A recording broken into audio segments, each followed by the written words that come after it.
Buenas tardes para todos. El día de hoy quiero dar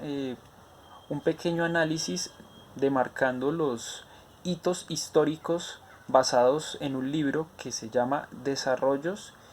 Divisiones Hegemónicas y Alternativas. Esto correspondiente a la asignatura Desarrollo Social Contemporáneo. Basado en los textos, inicialmente encontramos que el mundo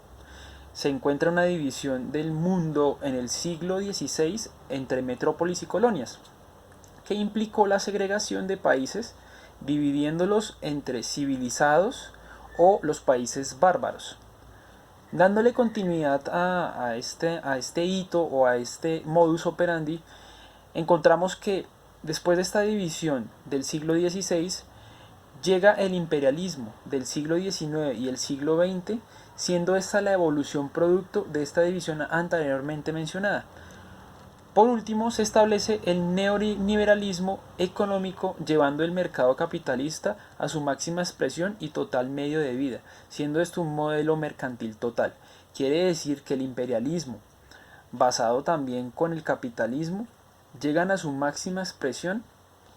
implantándose como el modelo social económico más importante y que influye en todo el mundo. La idea de un mundo dual o jerárquico, la imagen del otro, es decir, de los pueblos diferentes, de las periferias capitalistas, se han construido ideológicamente sobre la base de las dicotomías civilizados o bárbaros, modernos o tradicionales, desarrollados o subdesarrollados, como también es un calificativo que recibe nuestro país latinoamericano Colombia. Lo mismo notamos en diferencias como los países del norte y los países del sur, países de primer mundo o de tercer mundo. Con estas segregaciones raciales, geográficas y económicas, las potencias han consolidado su poder sobre los pueblos, los territorios, los recursos naturales de los países de las periferias. Es decir, que los países en los cuales están ubicados en el mundo, en las periferias, se han vuelto productores para las capitales, es decir, los países de centro, los países de occidente, que se han vuelto las potencias o los países de primer mundo. La invención moderna del otro, como inferior y bárbaro, comienza en el siglo XVI, durante la época de los descubrimientos, con el Tratado de Tordesillas, celebrado en 1533, entre las monarquías de España y Portugal, y concedido mediante una bula del Papa Alejandro VI. Arrancó la construcción de las periferias. Esta periferización o esta estructura basada en las periferias es la base de la acumulación originaria del capitalismo. Por ello, explica Paul Suisse en 1966 que el subdesarrollo de las colonias fue la condición necesaria para perfeccionar el capitalismo monopolista y el auge del imperialismo. Si nos centramos a hablar de América Latina, para las clases dominantes de la posindependencia y de la época de la instauración, en las primeras réplicas liberales de los mediados del siglo XIX, los mestizos, los negros y los indios eran razas inferiores, atrasadas, a las cuales era legítimo dominar, expropiar, educar para conducirlas hacia el progreso y la urbanidad. El fin de la Primera Guerra Mundial llevó a la celebración de un pacto de equilibrio de poderes entre las potencias vencedoras de 1919, que se conoció como el Tratado de Versalles. A partir de este Tratado de Versalles, si bien se consagró un sistema de control de los mandatos, esta nunca funcionó por la debilidad institucional de la sociedad de naciones, facilitando que las potencias obraran con total impunidad, explotando recursos naturales y las poblaciones originarias.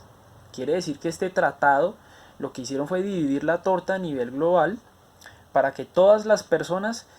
fueran dominadas. Por último, quiero dejar una pequeña reflexión sobre esto.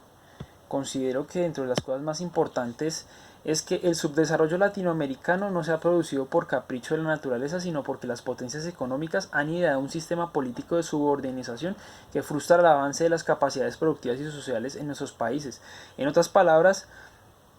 todos los modelos capitalistas de los países de primer mundo que han sido imitados por los países en vías de desarrollo o en subdesarrollo,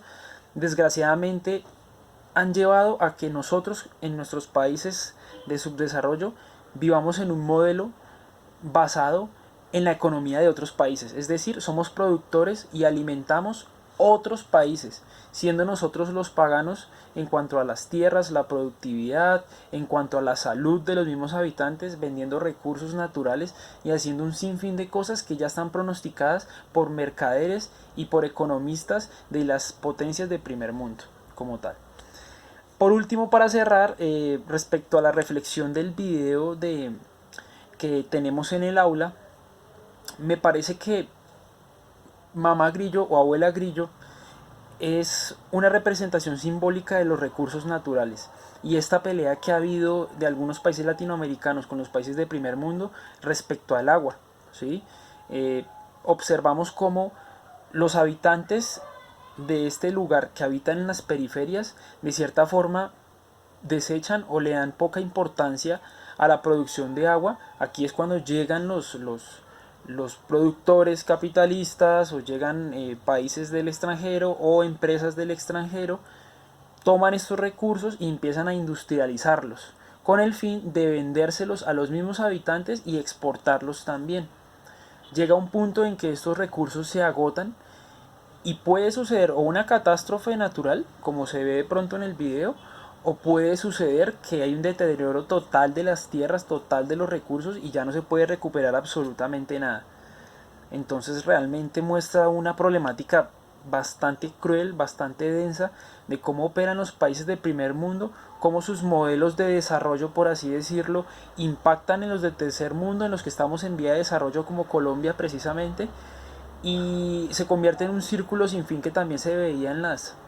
las lecturas, en donde somos productores, ellos son los que dan como las guías, dan las bases, se alimentan de todo lo que hacemos, pero si vemos la calidad de vida de ellos, la inversión de educación, la inversión de alimenticia, la inversión en salud es mucho mejor que la de nosotros siendo productores,